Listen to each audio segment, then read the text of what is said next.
د 400 غیرتي پښتانه او استادو په تاریخ کې ډېر لوی شخصیت کمن کې څه نه وي او من کې خارخ نه وي نو ته خلکو له موږ اوټ نه ورکوم چې نن دا کم خانان د پلنګ حضور کې ګرځي او د پولیس موبایل ته وړاندې ورستي دا ما او تا منتخب کړی دي پرېږه موږ کوي خپل کار وکړي مړه چې موږ د دې خلکو بایکاټ وکړو د دې سیاسي لیډرانو بایکاټ وکړو چې دوی له موږ سره اوټ خلک ولري که دا حکمران طبقه دا سیاسي خلک سم نو سترګې نه زموږ ته پوهه راځي په پارلیمنټ کې چې کوم وزیران منتخب شي او هغې څوک وزیران شي او څوک وزیر اعظم شي نو بیا ورسره لس پولیس والم رواني اخواشه خان دی اخواشه سیب دی نو دا سیب او خان یوه پېره ځین کوڅې له راځي او بیا یو ورځ کم 15 کاله هغې خو د کور نه نه راغلی یا د اسمان نه بیروکریټ نه راپرېږدی خو څوک ته یې کړو که نه اکسیجن به څه شي چې دی به دا بیشي به دې نه راپرېږدي خدا زمونږ او ستاسو د خلکو کار دی انشاءالله په 400 ټول روډونه بند دي کورونه هم پرېښي دي دوکانونه هم پرېښي دي که مشران مذاکرات کوي زمونږ د طرف نه د مذاکراتو دروازې هر ټیم کولیو دي زمونږ ملک دوو څیزونو باندې تقسیم دی چې یو مسایل دي او یو وسایل دي هغه وسایل هرکلی وایو ملګرو دا خپل احتجاج چې دی دا به کنټینیو وي دا به جاري سرکل ډي سپي دی ورسره منګه چې کوم مشاورتي ټیم جوړ شوی دی هغه د درې واړو تنظیمونو د 400 غیرتي پښتانه او استادو په تاریخ کې ډېر لوی شخصیت قدر دې کوي عزت دې کوو صحابه او 400 رول خور دي زمونږ مشر عمر کې را نکشي په زموږه کې حسین سره اعتبار هم در باندې وکړو موږ د خپل احتجاج مؤخر کوو او کوم کې دا د خپل خبرې پاسداري ونکړو او د خلافي دی وکړو دا چوک زمونږ دی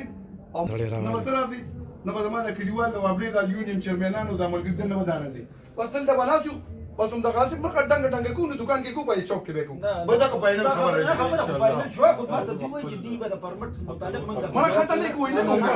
دغه پرمټ ورو په یو صورت ما خو ته وی کته پرمټ په کوم ورځ باندې او کو نو په 10 منټو کې ضرورت باندې په 10 منټو کې پرمټ بنی شي پرمټ کار باندې کیږي هغه چې مجبورې ده وجه په تاسو نوالي بیا مقل نه یو منټ کنه یو منټ دا یو لپس په ته ځواتې کې کومه خبر وره نو هغه مونږ تاسو مونږ دا کړو کنه خراب کړو راتلون کې وخت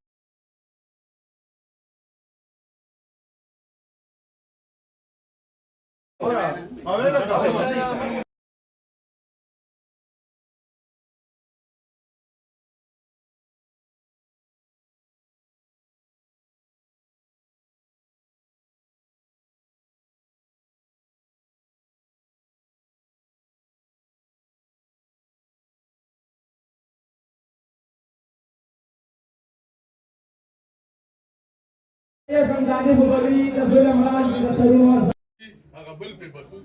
خدای پاک ته خپل غیبونو زموږ پاکستان بچکا زموږ سره امداد وکړه دا کوم افسران چې راغلي د خدمت لپاره راغلي او د دوی په لکه هم یو خدمت جذبه پرته خدای پاک دې لاغه توفیق ورکړي چې د قوم د علاقې خدمت وکړي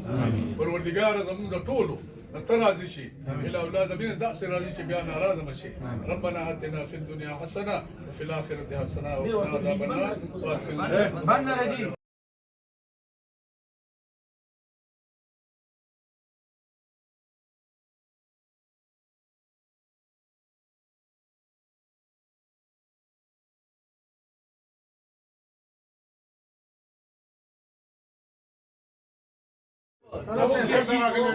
وادينا سروكنا مخبل خبر ان شاء الله حتى وديت لشاد اللاندي دي ديم د در پاس خبر ان شاء الله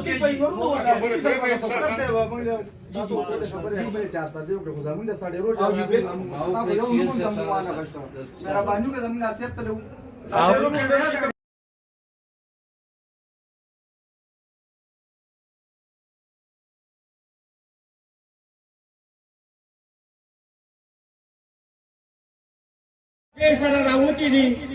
او خاص کر د وابدا خلاف د دینن د احتجاج مقرر کړی دی